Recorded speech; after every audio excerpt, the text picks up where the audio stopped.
Assalamualaikum warahmatullahi wabarakatuh. Alhamdulillahi rabbil alamin. Wassalatu wassalamu ala ashrafil anbiya'i wal mursalin Sayyidina Muhammad wa ala alihi wa sahbihi ajma'in. Rabbi shrah li sadri wa yassir li amri wahlul 'uqdatam min lisani yafqahu qawli. Wasaddiq lisani bihaqqi Muhammadin sallallahu alaihi wasallam. Allahumma adkhilna mudkhala sidqin wa akhrijna mukhraja sidqin waj'alna min ladunka sultanan nasira. Allahumma arinal haqqa haqqan warzuqna ittiba'ah wa arinal batila batila warzuqna. Boleh jadi orang baik. Ini maksudnya. Kami nak jadi penyembah Engkau ya Allah. Kami mengaku kamilah penyembah Engkau, jadi bantulah kami supaya kami boleh jadi penyembah Engkau. Maksudnya kami boleh buat apa yang Kau suruh, kami boleh tinggal apa yang Kau larang. Jadi Engkau kena bantu kami ya Allah. Ini maksud iyyaka na'budu wa iyyaka nasta'in.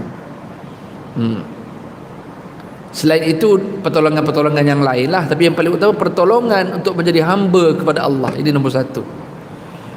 Mudah-mudahan itulah maksud yang kita minta selalu dalam suratul Fatihah. Dan sebab itulah Nabi SAW ajar kita satu doa, Allahumma a'inni ala dhikrika wa syukrika wa husni ibadatik. Ya Allah, please bantu aku ya Allah. A'inni, bantu aku. Still Nabi guna perkataan yang sama, a'inni.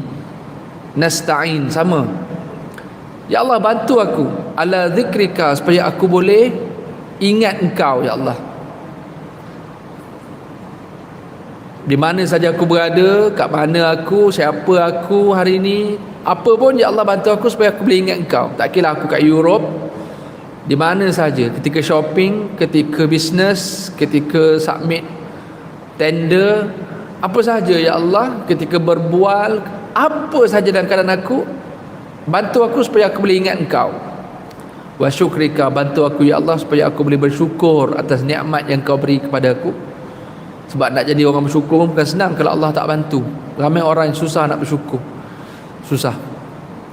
Dia sibuk tengok apa yang orang lain ada, maka dia stres sebab dia sendiri tak ada apa yang orang ada. Kedua, dia stres pula sebab dia nak jatuhkan orang tu, dia dengki pula supaya orang tu tak dapat, dia pula dapat. Jadi bantu aku ya Allah, biarlah orang dapat apa pun, yang penting aku bersyukur. Aku pun dapat juga, banyak juga yang aku dapat, ramai lagi orang lain tak dapat. Nak dapat elemen syukur ni kadang-kadang hilang dalam hidup. Tambah pula zaman dunia yang semua orang tunjuk apa yang dia dapat, maka lagilah kalau kita ada elemen syukur, insya-Allah kita boleh tenang. Wa husna ibadati, bantu aku ya Allah supaya aku boleh memperelokkan ibadat-ibadat aku kepadamu. Semua ini datang daripada bantuan Allah. Kita boleh bangun subuh hari ni pun sebab Allah bantu kita. Kalau ikut saya, kalau Allah tak bantu ni, tentang saya tak terjaga pagi ni. Walaupun kita sembahyang juga subuh, tapi tak terjaga mungkin. Tambah pula malam tadi tidur lewat pula. Tapi mungkin sebab Allah bantu.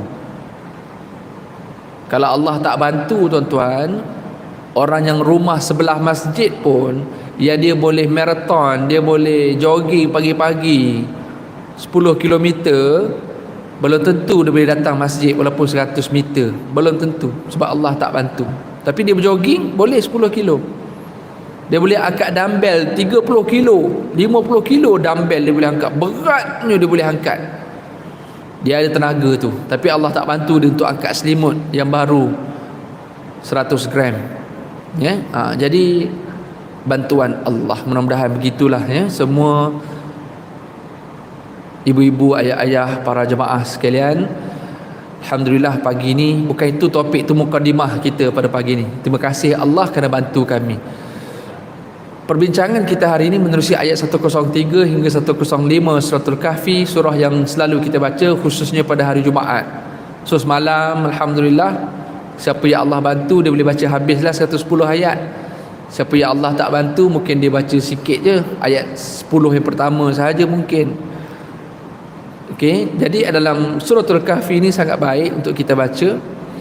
Ya, baru ni orang bergaduh sekejap pasal isu statement daripada PMX, pasal isu Ashabul Kahfi ni orang Kristian, Nasrani. Jadi orang jadi berterabur, semua orang nak bercakap tuan-tuan.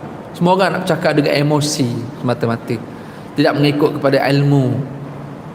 Okay? Jadi saya pun dah tulis panjang lah tentang isu Ashabul Kahfi. Tak ada isu pun sebenarnya kepada apa yang PM sebut tu. Tak ada isu pun. Orang je yang nak jadikan dia isu. Dia bukan satu isu yang sangat besar. Pengalaman saya pergi ke gua Ashabul Kahfi beberapa kali.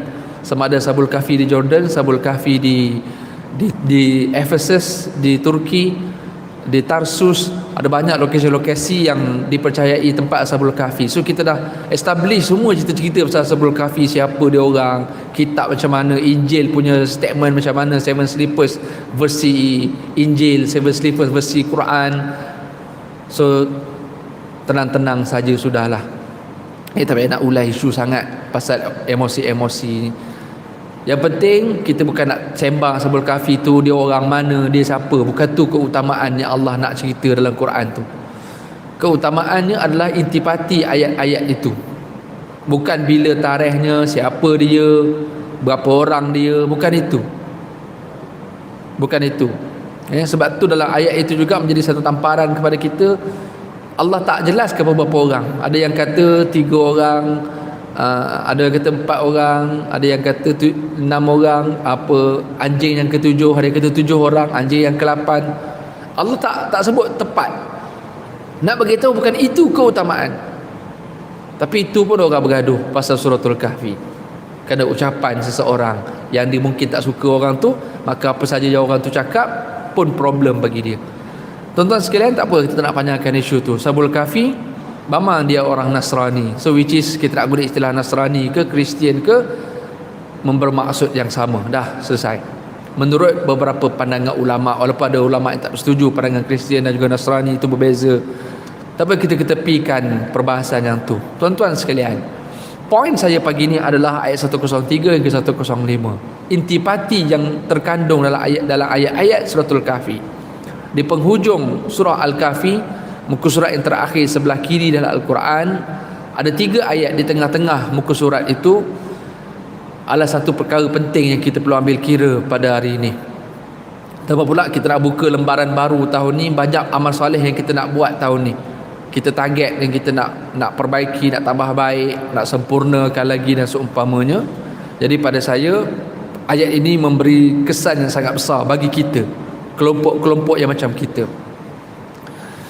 Tuan-tuan dan puan sekalian, dalam ayat 103 Allah mengatakan, Qul, katakanlah wahai Muhammad. Wahai Muhammad, ini aku turunkan ayat kepada kamu. Sekarang ni aku nak kamu bagi tahu ayat ini kepada umatmu. Qul, bila sekali kita dengar perkataan Qul ni, katakanlah tu maksudnya Allah bagi tahu kepada Nabi, wahai Nabi, tolong kata ke umatmu. Itu maksud Rasul. Mana dapat wahyu, dia kena sampaikan wahyu. Sebab tu dalam Quran banyak perkataan kita jumpa Qul huwallah ke, Qul ya ke, Qul. Berbeza dengan Nabi dapat wahyu, dia boleh simpan untuk diri dia, hanya untuk kebaikan, dia jadi orang baik. Tapi dia tak perlu pun sampaikan pada orang. Tapi kalau Rasul turun kepada dia, dia mesti sampai. Qul, katakanlah wahai Muhammad, hal nunabbi'ukum bil akhsarina a'mala.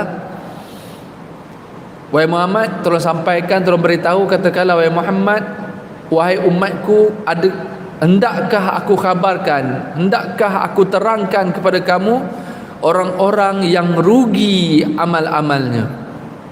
Akhsarina a'mala, beramal tapi rugi. Alladhi, ayat 104, alladhina dhalla sa'yuhum fil hayatid dunya wa hum yahsabuna annahum yuhsinuna sun'a. Orang yang rugi amal ni siapa? Iaitu orang-orang yang telah sia-sia amalan perbuatannya di dunia. Dhalla sa'yuhum fil hayatid dunya, masa dia hidup dekat dunia ni, dia buat amal dan sia-sia amal dia. Maksudnya dia buat baik. Bila sebut amal kat sini baiklah, bukannya benda jahat, benda baik. Tapi sia-sia. Wahum yahsabun, ini yang kadang-kadang saya rasa. Wahum yahsabuna annahum yuhsinuna sun'a. Dia buat baik masa dia hidup, dan dia sangka, dia rasa, dia kira dia dah buat baik. Dia rasa dia dah sembahyang, okeylah kot.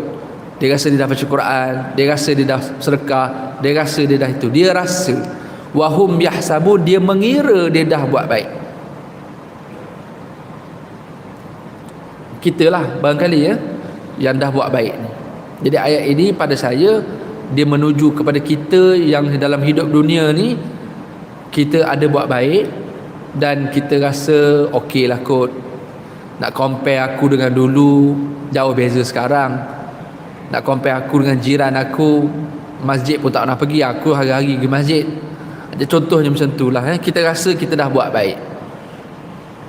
Jadi Allah sebut dua ayat yang pertama 103 104, ada orang yang rugi, ada orang yang sia-sia amal perbuatannya. So siapa orang ni? So inilah yang kita akan bincang lebih detail. Ayat 105 Allah terangkan, ulaikal ladzina kafaru bi ayati rabbihim wa liqaihi.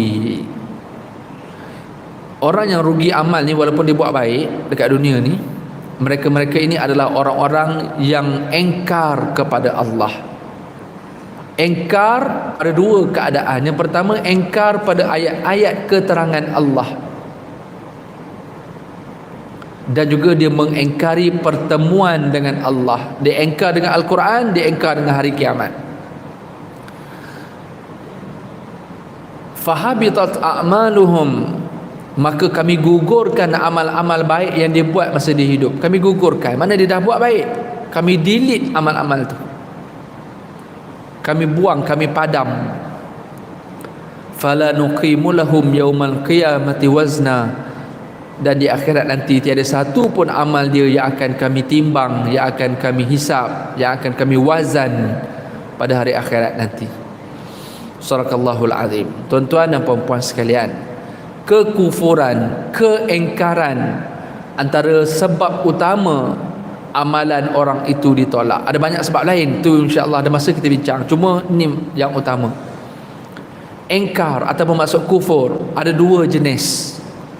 Yang pertama, kufur yang betul-betul kufur, dia engkar kepada Allah, engkar kepada Rasul, tak nak beriman dia kepada Allah dan Rasul.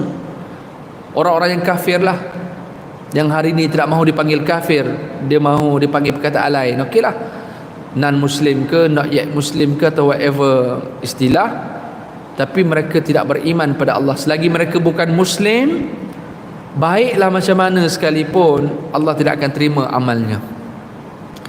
Barangkali sensitif lah ayat ini, sensitif lah tuan-tuan ya. Baik macam mana pun kamu, selagi kamu non-muslim, Allah tak akan terima kamu.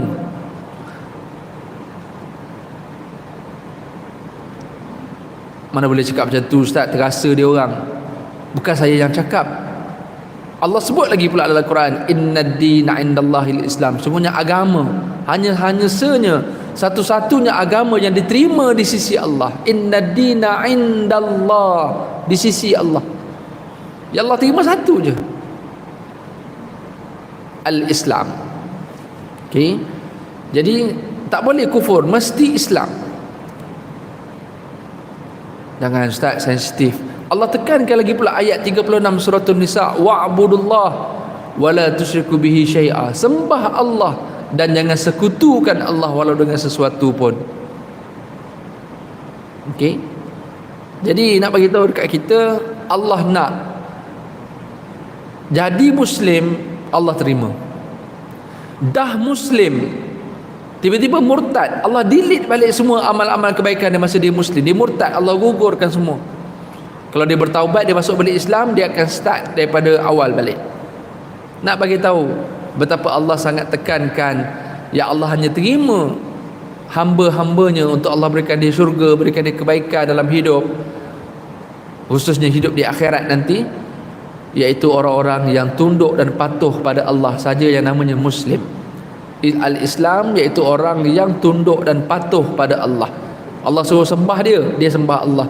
Bermaksud kalau dia sembah benda lain, dia tak patuh ke Allah lah, macam mana nak panggil dia Islam? Sehingga kan berperamai mereka-mereka yang hidup sezaman dengan Rasulullah sallallahu alaihi wasallam, yang menjadi tulang belakang, menjadi kawan-kawan baik mungkin, kerana tak beriman kepada Nabi, Allah tak terima dia. Allah tidak terima.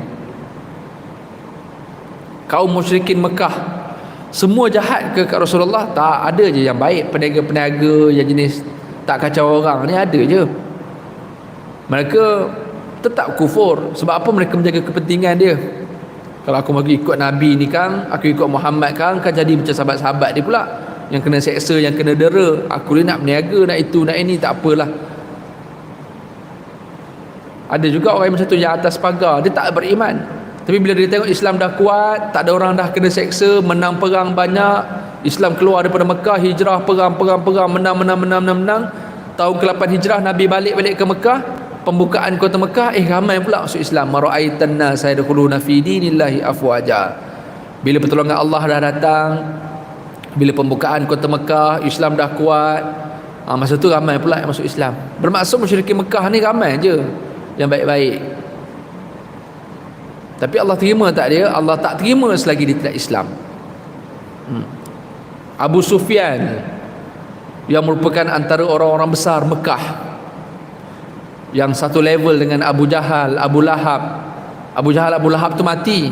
Abu Jahal, Abu Lahab mati sakit sebab dia kutuk Nabi. Maka dengan dia kutuk, dengan dia angkat tangan depan muka Nabi, celaka engkau ya Muhammad. Sebab Nabi himpunkan orang Mekah, Nabi bagi tahu suruh tinggalkan sembahan berhala dekat Kaabah, sembah Allah. Abu Lahab lah orang pertama yang bergembira dengan kelahiran Nabi sebab dapat anak buah. Tapi dia jugalah orang pertama yang mencela Rasulullah.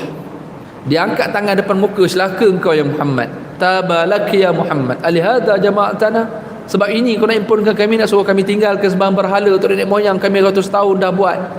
Kau himpunkan kami susah-susah dekat sini nak bagi tahu suruh sembah Allah. Siapa Allah? Celaka engkau. Allah turunkan ayat tabbat siyada Abi Lahab. Celaka tangan Abu Lahab. Celakalah ia. Bukan tangan je celaka. Dalam riwayat sebut Abu Lahab tangannya kering. Kalau mungkin saya rasalah macam gangren macam itulah kot Makin kering, makin hitam, makin gelap, badannya semua makin kering dan dia mati sakit kat rumah. Orang tak layan dia pun, walaupun dia level pembesar Mekah. Itu Abu Lahab punya cerita. Abu Jahal mati perang masa perang Badar, tahun pertama hijrah. Abu Jahal. Abu Sufyan, ini juga orang-orang jahat ni yang ada power di Mekah. Tapi tengok apa berlaku dekat dia. Walaupun dia jahat macam mana, memusuhi Nabi ke apa ke, tahun ke-8 hijrah ketika pembukaan kota Mekah, siapa yang kata Nabi SAW dan juga para sahabat yang masuk ke Mekah masa tu, Nabi kata apa? Siapa yang masuk rumah Abu Sufyan, dia selamat. Siapa yang masuk rumah sendiri, dia selamat. Nabi buat diplomasi dengan orang-orang Mekah, dan Nabi diplomat dengan orang-orang yang ada power dekat Mekah. Abu Sufyan yang musyrik, Allah tak terima dia. Tapi tak lama lepas tu dia pula masuk Islam, Abu Sufyan. Jadi kerana dia Islam itulah maka Allah redha kepada dia. Yang lain selagi tak Islam, Allah tak redha. Dalam riwayat, Abu Talib, pakcik Nabi sendiri, yang menjaga Nabi daripada umur 8 tahun sampailah umur Nabi 51 tahun. Setelah kematian Abdul Muttalib, datuk Nabi, setelah kematian mak Nabi Aminah, yang jaga Nabi puluhan tahun, yang menjadi tulang belakang Rasulullah, Abu Talib, yang juga level pembesar Mekah. Ya, Nabi sangat bersedih dengan kematiannya kerana dia tidak beriman kepada Allah.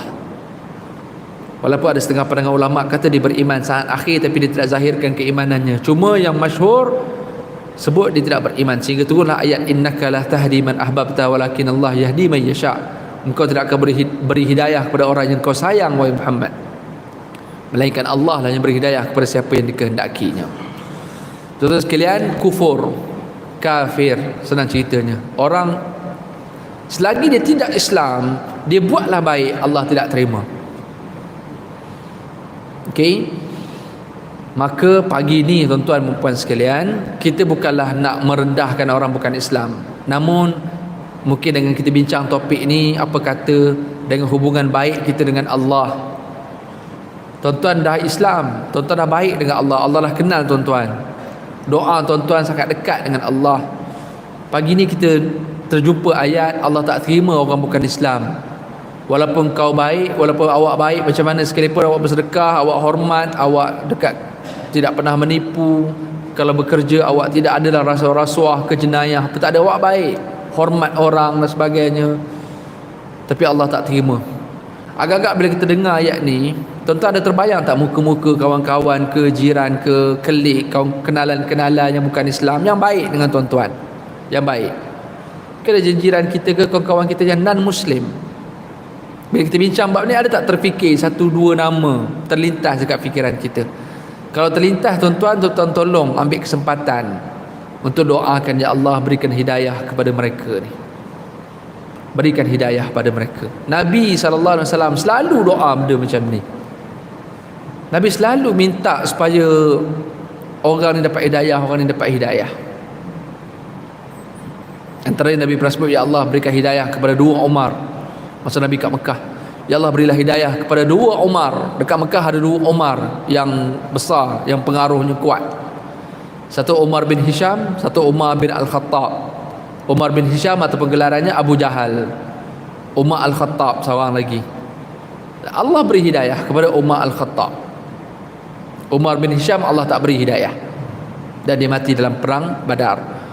Jadi doa tuan-tuan, ya Allah, aku ada kawan, aku ada kenalan, atau mungkin ada kawan-kawan kita, mungkin kita sendiri yang dulu tidak Islam, alhamdulillah Allah beri hidayah dekat kita, kita Islam, tapi family kita belum Islam. Jadi doa, ya Allah berikan hidayah kepada mak saya, berikan hidayah kepada keluarga saya, berikan hidayah kepada rakan kenalan saya, beri hidayah. Dengan hidayah itulah mereka Islam, berbaloi kebaikan yang mereka buat dekat dunia Allah akan terima. Seandainya ditakdirkan mereka mengucapkan syahadah, mereka tak sempat nak semayang lagi, tak sempat nak buat baik pun, walaupun kebaikan mereka dah buat banyak sebelum Islam, Allah tak terima yang tu. Allah akan terima selepas di Islam. Walaupun dia tak sempat buat apa-apa lagi, Quran pun tak pandai baca, sedekah pun tak buat lagi, mengucap syahadah dan dia mati, syurga dia. Jadi tolong kalau boleh dalam tahun 2024 ni, kalau mungkin kita tak approach dia secara direct, at least kita ada buat ini. Ya Allah berikan petunjuk, ya Allah Islamkanlah seorang kawan saya ni. Kita letak target tu untuk tahun 2024. Bukan nak approach, nak buat straight dakwah macam mana ada rakan-rakan kita yang buat intraface tu, yang kerjanya buat dialog non-Muslim, ajak orang secara direct masuk Islam. Kalau kita rasa kita tak mampu nak buat macam tu, tak perlulah. Okay, di Amerika, di UK sekarang ramai straight dakwah orang buat, NGO buat direct, dia approach orang untuk masuk Islam, which is itu yang dibuat oleh baginda Rasulullah dan juga para sahabat ketika Islam dah kuat. Tuan-tuan sekalian, kalau tak boleh, at least tahun 2024 ni ada nama-nama atau muka-muka yang kita kenal, yang kita doakan mereka dan kita berbaik dengan mereka, dengan akhlak-akhlak kita menyebabkan mereka tertarik dengan Islam. Jangan kita syok sendiri, kita Islam lantak, tak apa, yang orang lain pada pandai dia lah. Tak tuan-tuan, besar pahala tuan-tuan. Nikmat, apa nikmat kita kalau orang Islam sebab kita tuan-tuan. Man sanna sunnatal hasanah falahu ajruha wa ajru man amila biha min ghairi ayyan qusa min ujurim syai'. Siapa yang mempelopori sunnah-sunnah yang baik, dia initiate, dia aturkan, dia initiate orang untuk jadi baik, falahu ajruha, dia akan dapat pahala, dan dia akan dapat pahala orang yang melakukan kebaikan yang sama. Bayangkan kalau orang tu masuk Islam dan dia jadi Islam dengan sebabkan kita yang pengaruh dia buat kebaikan, lepas tu tuan-tuan manfaat dapat kat kita. Takkan tak nak ni benda-benda macam ni, share saham tu kita dapat, dia boleh tertarik dengan Islam sebab kita. Jadi tolonglah kalau boleh ada satu dua nama sebelum kita mati, orang-orang yang kita kenal ni dia boleh masuk Islam. Saya ada target saya, siapa yang saya nak. Kan saya ada beberapa kenalan yang baik, dia memang baik, kadang-kadang baik, dia lebih baik daripada kita yang orang Islam. Tutur katanya sangat lembut, hormat orang, tak pernah ada diskriminasi dan sebagainya. Kita harap ya Allah bagilah dia ni Islam. Alhamdulillah, satu kegembiraan bagi saya, hujung tahun lepas dia dah start cari buku agama, tapi dia masih belum declare syahadah lagi lah tahun ni. So saya target, saya perlu berkawan lebih lagi, perlu lagi. Kadang-kadang orang ni dia perlu kita approach, cuma kita je yang belum kuat untuk nak approach. Dia dah mula nampak dah. Mungkin saya rasa tahun 2024 lah waktu untuk saya approach dia. Doakanlah saya supaya orang ni akhirnya dapat juga masuk Islam, insya-Allah. Dan kita semua kalau boleh kena hit target 2024 ni. Kita nak support, nak bantu kawan-kawan yang kita kenal.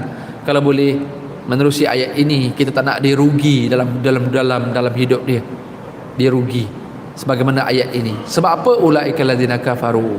Ini kafir yang betul-betul kafir. Macam saya sebut tadi, engkar atau kafir ini ada dua jenis. Satu yang tidak Islam, engkar betul, tak percaya Allah Rasul, dia tak nak beriman kepada Allah dan Rasul, dia percaya benda lain, Tuhan dia lain dan sebagainya.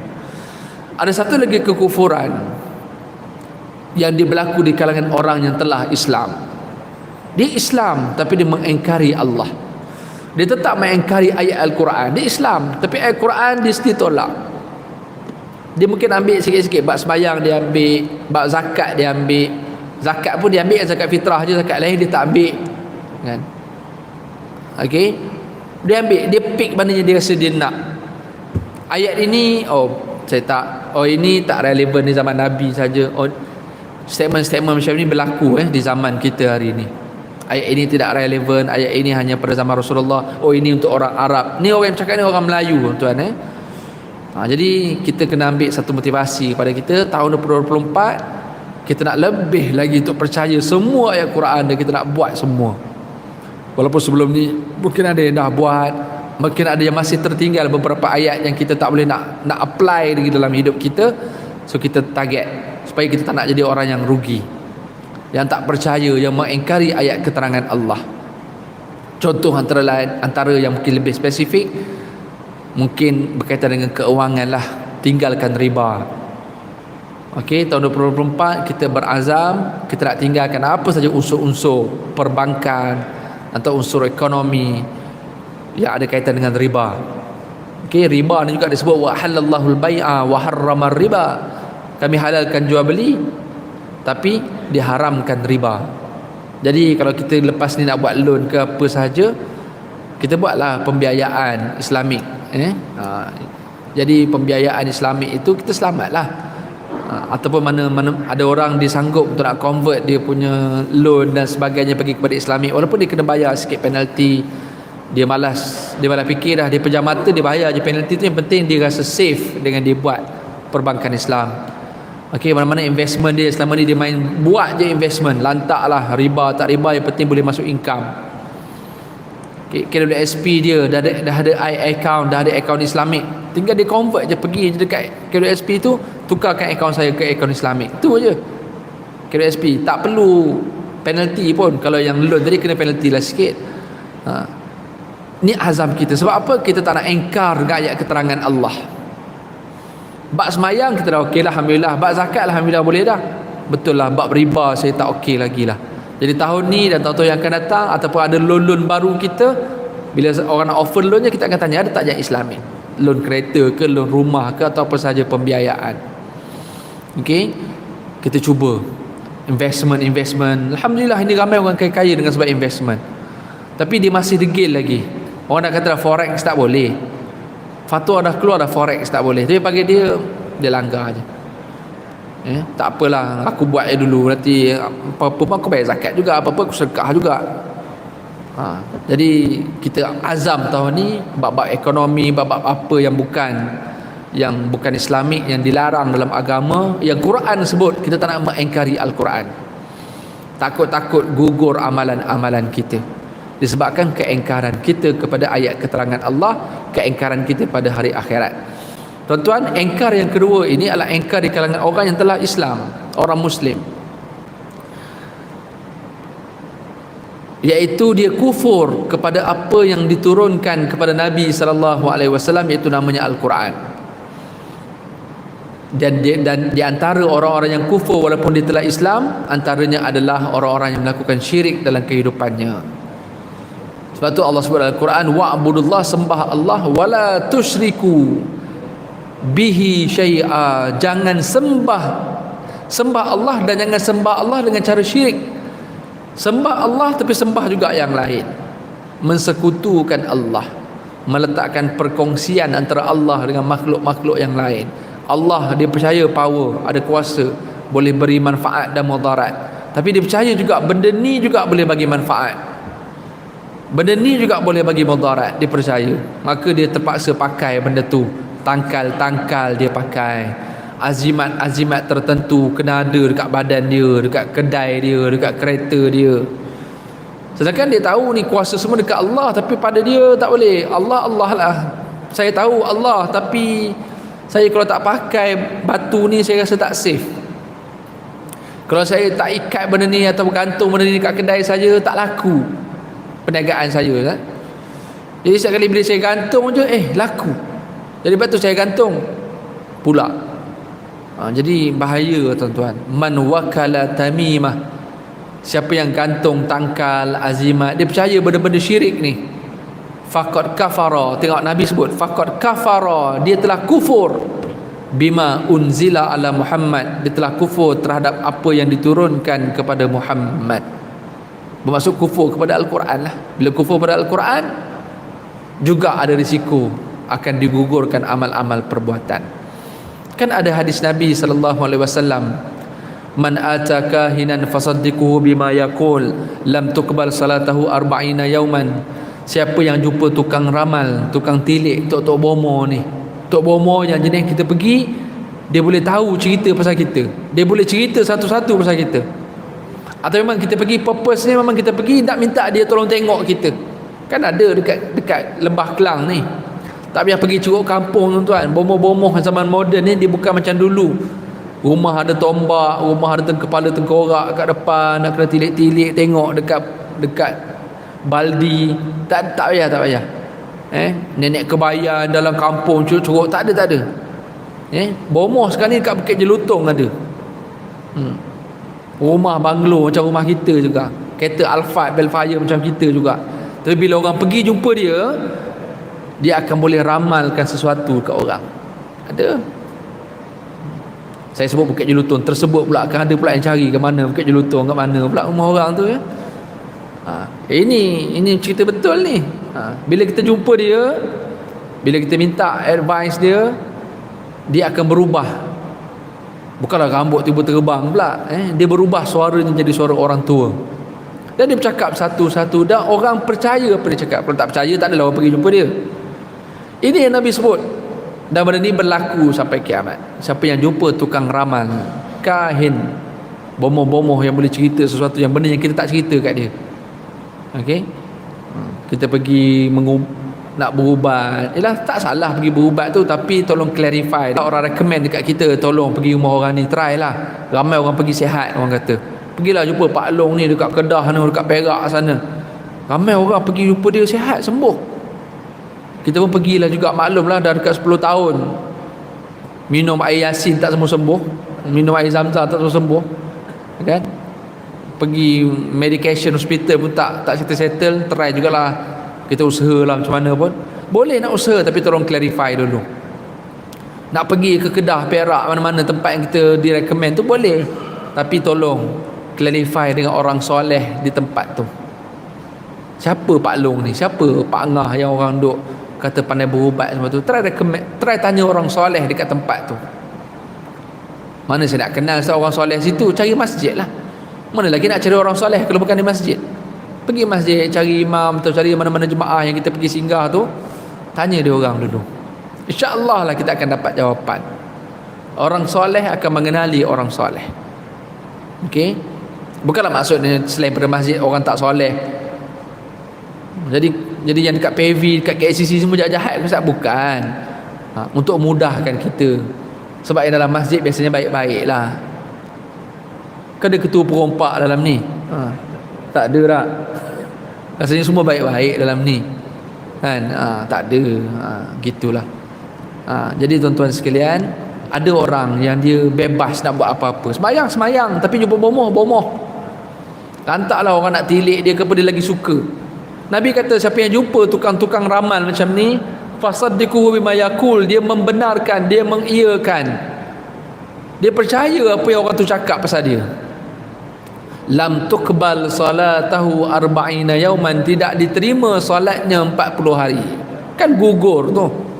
Dia dah solat dah, tapi Allah gugurkan solatnya. Bayangkan kalau kita percaya tidik nasib zaman moden yang guna handphone sekarang ni, kita boleh subscribe horoskop ke atau whatever apps yang boleh meramalkan keadaan kita hari ni, esok. Apatah lagi kita zaman moden hari ni, kita boleh pergi tempat-tempat kedai-kedai tilik nasib. Banyak yang dibuat secara public hari ni. Atau kita pergi luar negara, kan kadang-kadang ada servis-servis yang diorang buat kat tepi jalan tu. apa tarot card ke apa ke, tak kira lah, kita pun rasa nak juga try. Orang minta tangan, kita bagi tangan. Memang kita tak percaya sangat dia punya ayat, saya bukan percaya sangat Ustaz, tapi dia terkesan satu dua benda tu, dia terkesan, dia akan teringat. Jadi jangan main dengan benda macam ni. Sama juga macam pasang tangkal, letak azimat dan seumpamanya benda-benda ni. Boleh, tak salah ya ibu ayah tuan dan perempuan, kita nak beli cincin yang cantik. Tukang cincin tu kata batu ni khasiatnya banyak. Tuan Haji, saya cadangkan Tuan Haji ambil yang ni, sebab susah nak dapat batu ni. Setiap 80 tahun akan keluar 6 biji je. Ni kira rezeki Tuan Haji lah dapat ni. Ni pun saya dah buat dengan perak yang elok ni. Saya kata ni rezeki Tuan Haji lah. Saya nak kata lebih-lebih tu tak lah, Tuan Haji kan syirik pula. Tapi Tuan Haji pakai, Tuan Haji tahulah dia punya lapik ayat tu. Ni contoh, bukan saya jual cincin pula bagi ni contoh. Okey. Ini khasiatnya memang diperakui Tuan Haji. Saya dah jumpa dah ramai orang yang pakai batu ni begini cakap. Kita ni pun duit ada, cincin pula nampak cantik dengan perak ada berkilat apa semua, kerawang-kerawang ukiran dia cantik juga ni. Bila dia sebut batu tu pun jarang-jarang, rare punya batu, susah nak jumpa. Yang paling utamanya khasiat dia tu. Saya taklah percaya sangat benda ni, tapi tak apalah, belilah juga sebab cantik. Mula permulaannya sebab cantik. Tuan, kita takut Allah uji kita. Bila kita dah masuk dalam dunia tu, Allah akan start uji. Kita pakai cincin tu, one day kita bawa family kita nak pergi bercuti mana-mana, accident tuan-tuan, accident, kemalangan parah, isteri kita parah, ICU, anak kita patah, itu ini, kita tak ada apa-apa. Tak logik, kereta kita total loss. Masa tu keluar suara mamat yang jual cincin tu. Saya nak cakap lebih-lebih tu tak lah, tapi pakcik pakai, pakcik tahulah, keluar kat telinga kita masa tu. Yalah, biologi, isteri saya, anak saya semua habis, na'udzubillah. Kita tak ada apa-apa, luka pun tidak. Ini agak tak percaya, syirik. Okey, tak apa syirik. 3 bulan, 4 bulan lepas tu ada lagi ujian. Kejiranan kita mungkin ada musibah, terbakar ke, tanah runtuh ke apa ke, rumah kita je elok, rumah orang lain okey, rumah lain semua habis, terbakar. Kita sampai depan pagar je api, lepas tu padam api tu, keluar lagi suara orang tu. Saya nak cakap tu taklah, tapi pakcik pakai, pakcik tahulah, bergema-gema suara orang tu kat telinga kita. Macam satu-satu datang masa tu. One day, tiba-tiba satu hari lepas 2-3 tahun kita pakai cincin tu, tengok dah pudar dia punya perak tu. Mana tak pudar, makan kari hari-hari kan, pudar dia punya perak tu. Pergilah hantar kedai, nak cuci lah cincin tu, nak bagi cantik, nak bagi berkilat balik. Kebetulan pula ni nak raya Cina, toke tu kata, sorry, kita punya pekerja balik kampung, lagi 3 hari lah you datang lah, you ambil. Masa tu tiba kita rasa risau. Allah, selama ni aku pakai, nak tinggal. Dia dah mula rasa tak apalah, tinggal lah juga. Tak, malas aku percaya benda macam ni, tak apa, tinggal tu, keluar kedai tu dalam keadaan dah tak apa sedap hati dah, tak apalah, tinggal juga, tak apa, InsyaAllah tak ada apa-apa ni. Syirik, khurafat kalau kau percaya benda ni. Okey, keluar kedai baru tak sampai 1 kilometer, accident terus. Dan selama ni macam musibah tak kena kat dia, hari ni baru tinggal cincin tu, tiba-tiba accident. Masa tu ujiannya sangat besar. Bermula hari tu dia takkan cabut dah cincin tu. Mungkin Allah akan uji kita macam tu. Dia pernah tertinggal dekat rumah, sanggup patah balik untuk pakai, baru dia rasa selamat. Macam kita tertinggal handphone lah, sanggup bergaduh dengan pasangan, kau tertinggal handphone tu. Bukanlah handphone tu azimat pula kan, cumanya macam tu lah. Pakai cincin, pakai apa-apa, dia rasa tak selamat kalau tak ada benda ni. Jadi kita takutnya kalau hidup kita ada benda-benda yang macam ni. Ada ke lagi ustaz zaman sekarang orang macam ni? Ada, apa tak adanya. Zaman moden hari ni, yang bisnes dia nak ada sesuatu dalam perniagaan dia, yang nak selamat hari ni, ramai je yang saya kenal yang dalam walletnya terang-terang dia beritahu dia simpan benda ni dalam poket, mana-mana dia pergi benda ni mesti ada dengan dia. Di TikTok hari ni tuan-tuan, orang buat live jual azimat-azimat tangga-tangga di TikTok. Yang jual ni orang Melayu Islam. Viewer yang tengok live tu ratus orang, kadang-kadang boleh sampai 1000 orang tengok. Dan dijual ni barang ni, tanduk ni lah, taring ni lah, tembaga ni lah, macam-macam benda, keris ni lah, macam-macam. Dan orang request, ada tak batu ni, ada tak ni, ada tak ni, macam-macam benda. 1000 orang tengok live tu. Saya buat juga live TikTok, adalah 3 orang tengok. Tuan-tuan, orang buat live pergi cari hantu tengah hutan, 1000 orang tengok. Saya rasa saya pun nak kena buat lah. Tuan-tuan, banyak income masuk tu bila live ramai orang tengok ni. Boleh tuan-tuan kita bincangkan. Tuan-tuan jadilah pocong, saya bayar lah sikit nanti commission. Tuan-tuan jadi pocong, seorang ni terbang, seorang ni keluar-keluar muka celah pokok. Ramai orang tengok viewnya tuan-tuan, insya-Allah. Muslimin rahmati Allah sekalian, kita berada pada satu zaman yang kita buat amal soleh, tapi kita tak boleh tinggal amal syirik, amal khurafat. Benda ni terus berlaku. Jadi tolong hati-hati tuan-tuan, kalau kita pergi ke Europe ke, tengok Mak Saleh baling duit shilling dalam water fountain, kita pun baling shilling, wishing luck. Okay? Tengok orang tu tilik nasib, kita pun nak tilik nasib. Tolong hati-hati benda macam ni. Ada mak ayah yang masih percaya anaknya nak pergi belajar mana-mana, dia tak ada siapa-siapa kenalan atau saudara mara yang dekat dengan anak dia, maka bila dia hantar anak dia pergi belajar, dia selitkan sesuatu pendinding atau penjaga dekat anak tu. Anak tu mana tahu, dia letak dalam beg atau dalam luggage anak, atau dia sampai dekat dorm, dekat asrama anak tu, ataupun kat rumah sewa dia letak benda tu diam-diam dekat rumah tu, dia gantunglah kat atas almari ke, belakang pintu ke. Anak-anak ni manalah tahu. Budak-budak muda kadang tak percaya sangat benda macam ni. Tapi kita sebagai mak ayah kadang-kadang kita terkesan dengan benda-benda penjaga-penjaga ni, dengan harapan benda ni lah akan boleh jaga khadam-khadam ni. Jadi bila tak jaga khadam ni, bila kita tak jaga dia akan rosakkan kita. Jadi budak-budak, anak-anak muda ni malah tahu itu yang dilanggar patang larang dan sebagainya, maka tu yang berlaku gangguan-gangguan dekat universiti, dekat asrama dan sebagainya. Tengah malam sembang dengan kawan-kawan, pergi toilet sembang dengan kawan, balik-balik dekat katil, kawan tu tengah tidur dekat katil. Udah siapa pula yang aku sembang dekat toilet tadi? Dah histeria seorang tak apa, satu asrama histeria. Kita lah ustaz kena panggil 2-3 pagi macam tu. Tuan-tuan sekalian, sebab apa rupanya ada mak ayah yang duk selit benda-benda ni. Jadi tolong hati-hatilah bab tangkal, bab khurafat, bab syirik. Tahun 2024 kita kena tinggal lah benda macam ni. Dan terutama kita dalam banyak family hari ni, barang-barang pusaka yang kita simpan hari ni, yang turun-temurun ni. Tak salah simpan pusaka, cuma yang kita risau pusaka kita tu disimpan bersama dengan sakanya. Bukan pusaka tu, memang dengan saka-saka, dengan khadam-khadam yang menjaga barang tu. Barang tu tempat saja. Sebab khadam ni dia kena ada tempat untuk dia bertapak. So tak kira lah apa-apa tempat lah, tapak sirih ke, tembaga lama ke, atau apa saja benda, kita clarify dengan family member kita, ni apa benda sebenarnya ni yang arwah mak suruh saya simpan ni, boleh tak kalau saya malas simpan dah? Cuba bincang, cuba tanya balik adik-beradik mak, ni apa benda sebenarnya. Maklum tahu tak apa benda ni yang mak suruh saya jaga benda ni. Mak pun pesan lepas saya dah mungkin dah tua nanti, atau dah tak larat nanti, bagi pula ke anak untuk jaga benda ni. Apa benda ni yang jaga untuk jaga-jaga ni? Saya kena jaga dia ke, atau benda ni yang jaga keluarga? Jadi kita tolong hati-hati yang ni. Jadi tuan-tuan dan puan-puan sekalian, tolong bab-bab syirik ni bukan benda yang biasa-biasa. Kita tak nak amalan kita digugurkan oleh Allah dengan sebab kita buat benda syirik. Okey. Jadi tuan-tuan dan puan sekalian, saya tak nak ambil masa yang panjang, dah pukul 7.30 pagi.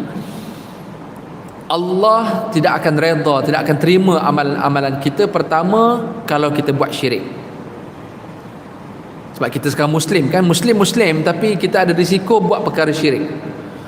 Allah tak akan terima amal. Yang kedua, Allah tak akan terima amal kalau kita buat amalan tetapi kita buat salah. Semayang tapi salah, bersedekah tapi salah cara. So buat amalan cara salah pun Allah tak terima juga. Dia tak boleh yang penting niat saya baik ustaz, yang penting saya dengan Allah, saya ikhlas, saya semayang salah pun saya ikhlas pula. Baca tu Jibril AS tak payah ajar Nabi sembahyang. Nabi orang yang paling ikhlas dalam ibadat, tapi Jibril tetap mengajar Rasulullah SAW untuk solat. Dan Nabi mengajar pula para sahabat, dan sahabat mengajar pula sampailah kepada kita hari ini, ulama-ulama dan seumpamanya. Jadi perlu belajar dan perlu betulkan amal-amal soleh kita supaya kita buat betul. Especially kita punya amal yang paling utama solat lah. Jadi perbaiki solat walaupun dah berpuluh tahun kita solat. Okey. Antara lainnya amal itu digugurkan oleh Allah walaupun dah betul. Alhamdulillah, solat kita dah betul, sedekah kita betul dah. Boleh gugur juga amalan. Kerana apa? Kerana buat bukan kerana Allah, buat kerana manusia, yang namanya riak. Dia menzahirkan, mempertontonkan atau menceritakan amal soleh yang dia buat dengan alasan, dengan sebab, dengan tujuan untuk orang puji, dan akhirnya dia bangga dengan pujian tu. Ini riak yang tidak dibenarkan. Menzahirkan amalan tak salah kalau tujuannya nak menggalakkan orang, tapi ada risiko lah, takut bangga diri pula nanti. Kalau tak kuat tak payah tunjuk lah. Kan hari ni orang suka sedekah, buat video, kan suka sedekah, ambil gambar, suka bayar, yelah, buat apa baik hari ni dengan alasan semuanya nak sebarkan kebaikan. Alhamdulillah, bagus, orang boleh tiru benda tu dan dia dapat pahala kalau orang tiru. Tapi risikonya apa? Risikonya takut bangga diri pula, orang duk puji, dan takut akan datang nak buat amal soleh, nak buat seronok, nak buat sebab orang puji. Na'udzubillah.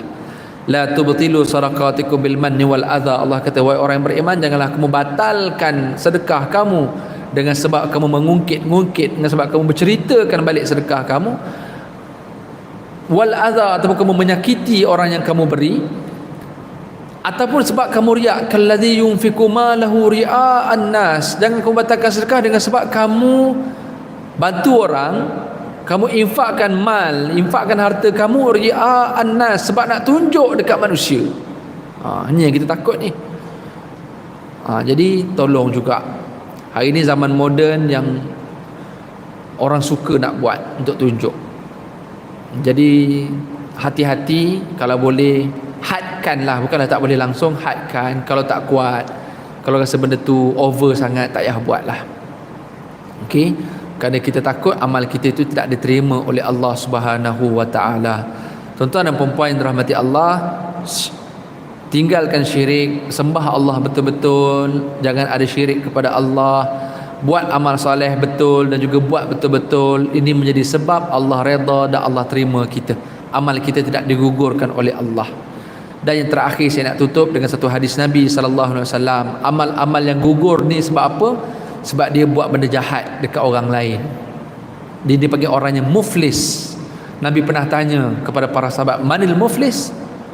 Siapa orang yang muflis? Nabi tanya. Sahabat pun jawab, mala dinar wala dirham. Orang yang muflis orang yang tak ada duit dinar. La ya Rasulullah. Orang yang tak ada duit emas. Wala dirham. Orang yang tak ada duit perak. Nabi kata tak, bukan. Orang muflis dia iaitu orang yang datang pada hari kiamat dengan solatnya, dengan puasanya, dengan zakatnya, dengan sedekahnya, anak amalannya banyak, tapi dia menyakiti orang lain, dia mengambil hak orang lain, dia mengata orang lain. Maka amal-amal dia bukan gugur, dia bagi ke orang.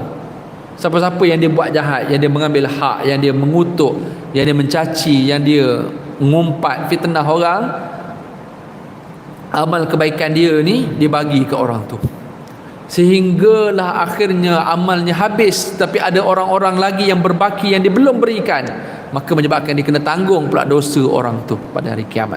Ini muflis, kaki nak langkah masuk syurga, tiba-tiba kena tangkap. Masing-masing akan tagih balik apa yang kita pernah buat nanya dekat dunia dulu. Na'udzubillah. Sebab tu dalam dunia, dalam hidup kita hari ni, jangan cari pasal dengan manusia. Maknanya na'udzubillah lah, kalaulah terbuat dosa sekalipun, janganlah buat dosa yang ada kaitan dengan manusia. Buat dosa ni bertaubat dengan Allah senang, Allah Maha Pengampun. Tapi kalau kaitan dengan manusia ni masalah, nanya orang, ambil hak orang, kutuk orang, umpat orang, fitnah orang, orang tu jatuh dengan sebab kita jatuhkan dia, merana hidup dia tuan-tuan. Tiba-tiba kita dah bertaubat, kita tak sempat minta maaf dengan dia, nak cari jalan balik, oh masalah besar kat kita, masalah besar. Lepas tu jangan buat dosa, jangan buat pasal dengan orang, takut kita jadi orang yang muflis. Ada pahala kita kena bagi dekat orang lain. Na'udzubillah. Jadi tuan-tuan dan puan-puan dirahmati Allah, semoga tahun 2024 yang masih berada pada awal ini, kita berusaha sungguh-sungguh, berazam dan berdoa semoga Allah bantu, support kita untuk terus meningkatkan usaha melakukan amal soleh. Dalam masa yang sama Allah beri kekuatan dan kesabaran yang tinggi kepada kita untuk tahan diri kita daripada buat benda yang tidak soleh, yang dilarang oleh Allah. Sebab ni cabaran dekat kita jadi orang baik ni, jadi benda jahat nak masuk. So mudah-mudahan dengan Allah beri kita kekuatan buat amal soleh banyak, fardu, sunat, zikir dan sebagainya, menjadi benteng supaya kita tidak boleh buat benda-benda yang jahat. Mudah-mudahan insya-Allah. Dan yang paling utama, amal-amal baik yang kita dah buat ini, kita harap Allah redha dan Allah terima amal kita semua, insya-Allah. Jadi tuan-tuan dan puan-puan sekalian, inilah ulang kaji kita ayat 103 hingga 105 Suratul Kahfi. Semoga ada manfaat pertemuan kita pada pagi ini, insya-Allah. Aku qauli hadza wa astaghfirullah. Saya minta maaf kepada Allah dan minta maaf kepada tuan-tuan dan puan-puan sekalian. Semoga kita boleh bertemu lagi insya-Allah pada kuliah-kuliah yang lain. Wabillahi taufiq wal hidayah. Wassalamualaikum warahmatullahi wabarakatuh. Subhanakallahumma wa bihamdika asyhadu an la ilaha illa anta wa nastaghfiruka wa natubu ilaik.